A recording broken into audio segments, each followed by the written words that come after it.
నమస్తే, అందరు ఎలా ఉన్నారు? Welcome to Bala Kalyani vlogs. ఈరోజు రాజ్మాతో కర్రీ చేస్తున్నాను. వీటిని అనుములు కూడా అంటారు.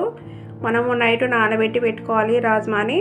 తర్వాత పొద్దున కుక్కర్లో వేసేసుకొని తగినన్ని నీళ్ళు పోసుకొని దాల్చిన చెక్క, లవంగాలు, ఇలాచీలు, బిర్యానీ ఆకు వేసేసుకొని 5 విజిల్స్ వచ్చే వరకు ఉడికించుకోవాలి.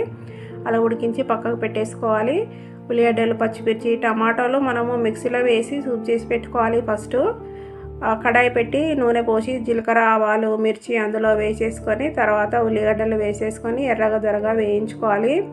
ఈ రాజ్మా తినడం వల్ల మనకి డయాబెటీస్ తగ్గిస్తుంది. పోషకాలు పుష్కలంగా ఉంటాయి ఇందులో.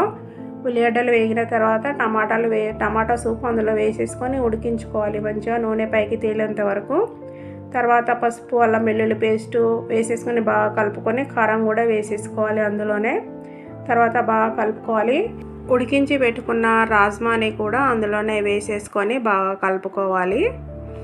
ఇందులో ఫైబర్ ఉంటుంది, ఎముకలు బలంగా స్ట్రాంగ్గా ఉంటాయి. మనం అప్పుడప్పుడు వండుకోవడం వలన పిల్లలకి, పెద్దలకి చాలా మంచిది ఇది. అందులోనే వాటర్ పోసుకొని తగినంత సూపు చేసుకొని నూనె పైకి తేలేంత వరకు ఉడికించుకోవాలి మంచిగా. ఇది తినడం వల్ల చాలా మంచిది. తగినంత ఉప్పు వేసేసుకొని జీలకర్ర, ధనియాల పొడి 2 కలిపి వేసేసుకున్నాను.